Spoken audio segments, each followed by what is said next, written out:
The sun rose on yet another cold morning, the sky a pale shade of gray, and the wind cutting through the trees like whispers of sorrow. On the edge of a narrow country road, near an old highway rarely used anymore, sat a figure, small, still, and shivering. She wasn't a person. She was a dog, thin, mud-streaked, with ribs faintly showing through her fur, and eyes so full of longing it would break the heart of even the coldest soul. She had been there for days, waiting, watching. Every car that passed stirred a flicker of hope in her gaze, and every car that sped away without stopping extinguished it again. But she didn't leave. She couldn't. She had chosen this spot for a reason. Locals had noticed her, sitting in the same place, always looking toward the bend in the road. Some tossed scraps. Others simply looked away, unsure what to do. Rumors floated between townspeople. "She's waiting for someone," an old woman whispered in the market. Dogs don't just stay in one place unless their heart is stuck there. On the fourth morning, a chill rain began to fall. It soaked her already matted fur, and she curled into a tighter ball, her head resting on her paws. She didn't whimper. She didn't bark. She simply waited, like time itself had frozen for her in this lonely place.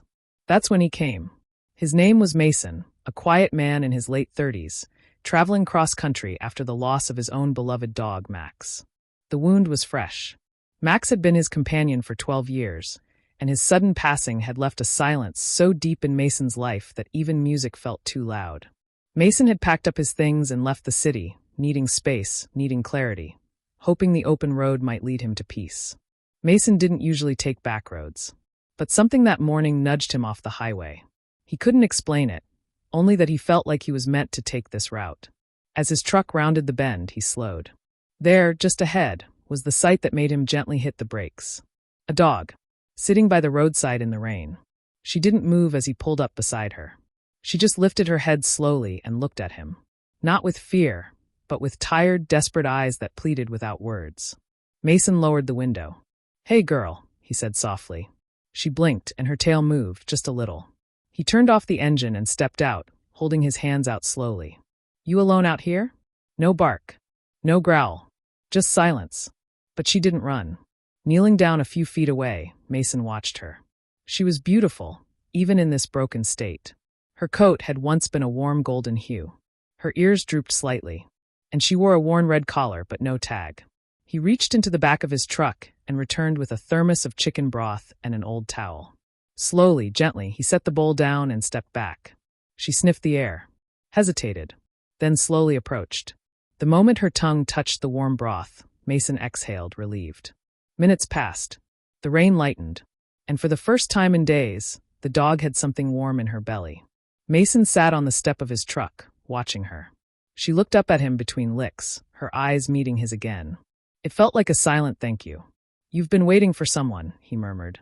"Haven't you?" He gently moved closer, towel in hand. She let him touch her, barely flinched. He wiped the rain from her head, carefully wrapping her in the dry towel. "You don't have to wait alone anymore." He didn't know then what her story was. He didn't know where she came from, or who she had lost. But he felt it in his bones. She was grieving too. Two broken souls, finding each other on a forgotten road. As Mason opened the passenger door of his truck, he patted the seat. "Come on. It's warm inside." For a moment she hesitated.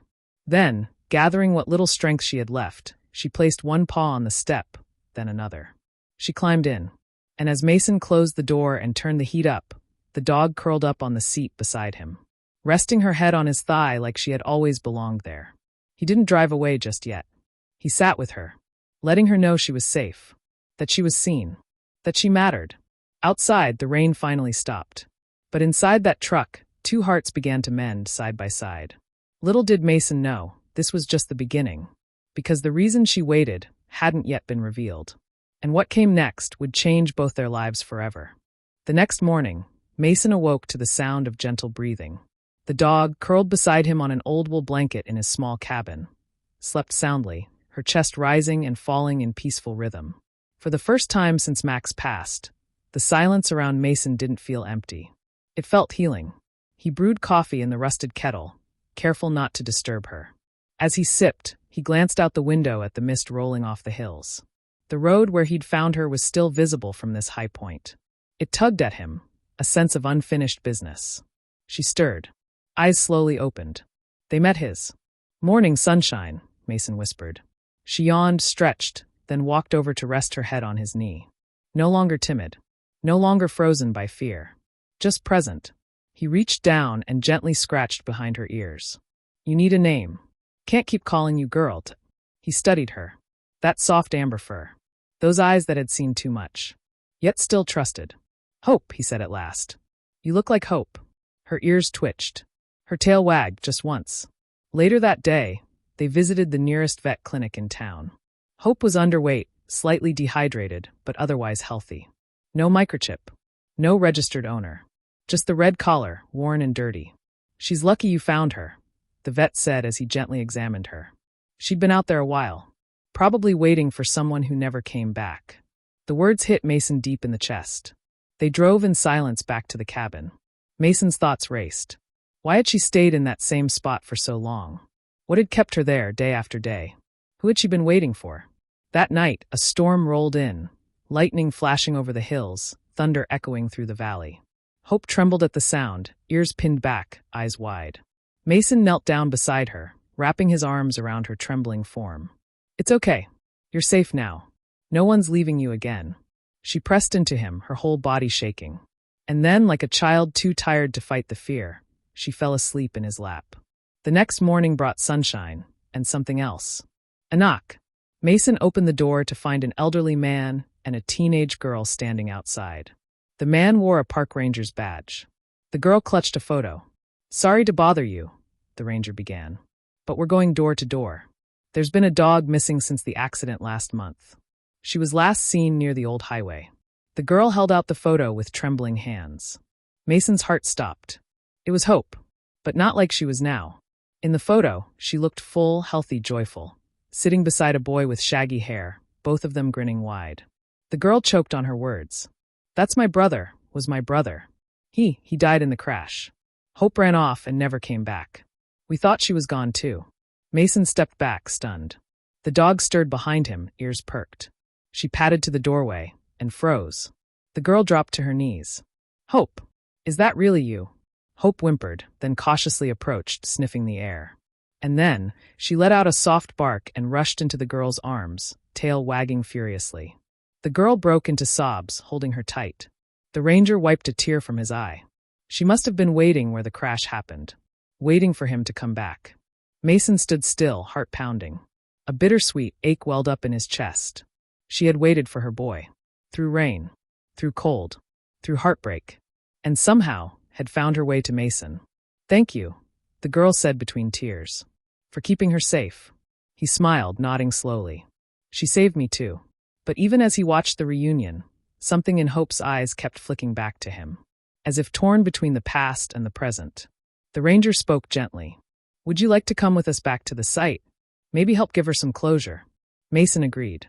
That afternoon, they drove to the bend in the road, where a simple wooden cross now stood. Flowers had long since wilted, but the memory remained heavy in the air. Hope sat beside the cross, nose pressed to the earth, tail still. Then she howled, a long, aching sound that seemed to carry the weight of everything she'd held inside. The girl wept again, kneeling beside her. "We missed you so much, girl. You never gave up, did you?" As the wind rustled through the trees, Hope stood. She walked over to Mason, pressed her head to his leg, then turned to the girl, and back again. And in that moment, a decision was made. She hadn't forgotten her past, but she had chosen her future. And the journey ahead, for all of them, was about to begin. But what Mason didn't know was that Hope had one more miracle to give. And it would come when he least expected it. In the weeks that followed, life settled into a new rhythm. Hope moved between two worlds, Mason's cabin, where she'd found warmth and healing, and the small town where the young girl, Emma, and her grandfather still mourned the boy she had waited so long to see again. But Hope had changed. Her eyes no longer scanned the road endlessly. She no longer flinched when thunder rolled or hesitated at the cabin door. She had begun to live again. Mason and Emma became unlikely friends, connected through the loyal soul of one incredible dog. They visited often. Emma would bring pictures and old toys of her brother, while Mason offered quiet company, his presence a comfort in the silence they were all learning to live with. One afternoon, while fixing the porch railing, Mason noticed Hope pawing insistently at the flower bed. Beneath the damp soil, she unearthed a small, rusted tin. Inside it, a bundle of faded photos and a worn notebook, likely buried years ago by a child's hand. It was filled with sketches of hope, dreams of adventures, and scribbled messages from Emma's brother. "Hope will always be my best friend," one page read. "Even if I go away one day. She'll remember me. She's brave. She'll find a new human to love." Tears streamed down Emma's face as Mason read it aloud. "He knew," she whispered. "He somehow knew she'd keep going, that she'd keep loving." It was in that moment they all understood. Hope had fulfilled her promise. She had waited faithfully, mourned deeply, and when the time came, she had let go. Not because she stopped loving, but because she knew love was not meant to be locked in the past. It was meant to be shared, and that sharing had saved them all. Mason built a small wooden bench beside the cross on the roadside bend. He carved a simple message into the back. For those who wait, and for those who come when it matters most.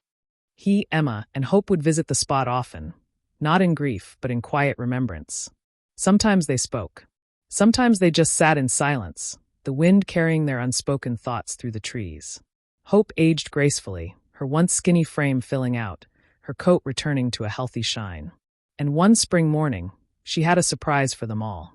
6 tiny puppies, born in a patch of sunlight on the cabin porch. Emma laughed and cried at the same time. Mason knelt in awe, tears gathering in his eyes.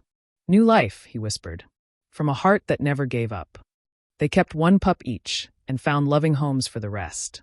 Hope, now the proud mother, would often watch her puppies play, tail wagging as she laid in the grass, finally at peace.